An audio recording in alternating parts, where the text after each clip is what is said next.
안녕하세요. 오늘은 2024년 12월 17일 화요일입니다. 함께 보실 말씀은 말라기 2장 1절부터 16절까지 말씀입니다.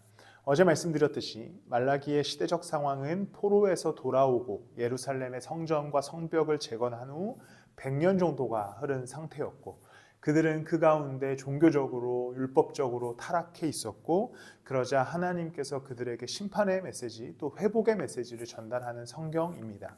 그리고 이스라엘 백성들은 가만히 있지 않고 하나님 앞에 나가서 따지는 성경이에요. 우리 잘하고 있는데 왜 그럽니까? 우리 예배 드렸는데 왜 그럽니까? 요 정도 재물이면 하나님 기뻐하셔야죠 라고 하는 식의 이야기들의 기록입니다.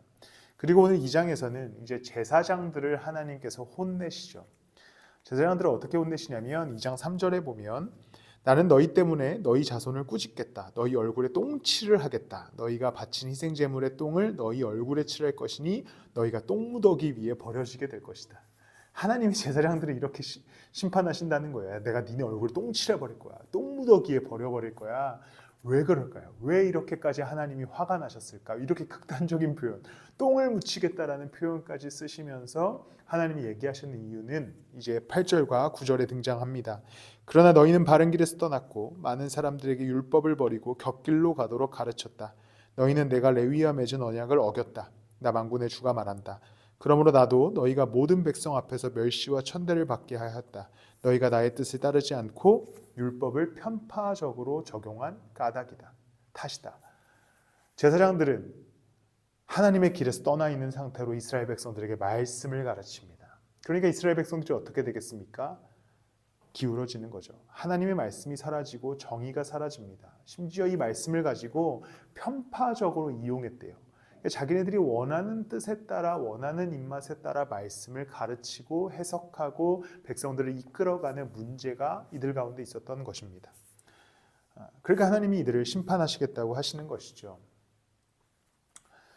우리는 제사장이라고 하면 지금의 목사로 치환할 수 있겠지만, 어쨌든 우리는 다 모두가 거룩한 제사장입니다. 그것이 신약 성경의 예수 그리스도의 십자가로 허락된 우리의 특권이에요. 너희들은 거룩한 제사장이다.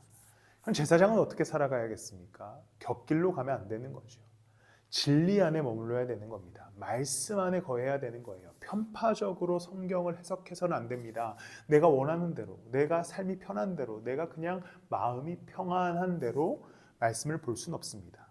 우리는 예수님의 뜻이 무엇인지, 또 진리가 무엇인지를 엄중하게 살펴보고 그 안에서 내게 주시는 메시지를 따라 걸어가고 살아갈 수 있어야만이 이 말씀에 힘이 있고 우리가 제사장됨의 삶을 살아갈 수 있는 것입니다. 11절과 12절에 이렇게 기록됩니다.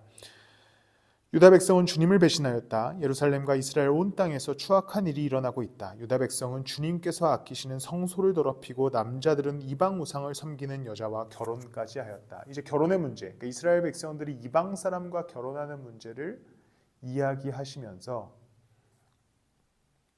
말씀하시는 것은 그들이 그 안에서 범죄하였다는 것이요. 왜냐하면 하나님을 떠나 다른 신을 섬기는 자들과 함께 관계를 이루었기 때문입니다. 우리는 어떻습니까? 하나님을 떠나 내가 원하는 대로 살고 세상과 조약을 맺고 하나님의 말씀을 잊고 살아간다면 우리는 다시 하나님께로 돌아와야 합니다. 말씀으로 돌아와야 됩니다. 편법은 없고 곁길은 없습니다. 주님의 길로 걸어가는 우리가 되기를 예수 그리스도 이름으로 축복합니다. 기도하겠습니다. 사랑하는 풍성하신 주님, 말씀을 떠나 곁길로 가지 않게 해주세요. 내 마음대로 하나님의 말씀을 편법으로 이용하여 해석하지 않게 해주세요. 살아있는 주님의 말씀 앞에 겸손히 엎드려지고 진리를 쫓아나가며 그 진리 안에서 즐거워하는 우리가 되게 하여 주시옵소서. 감사하며 주님 이름으로 기도드렸습니다.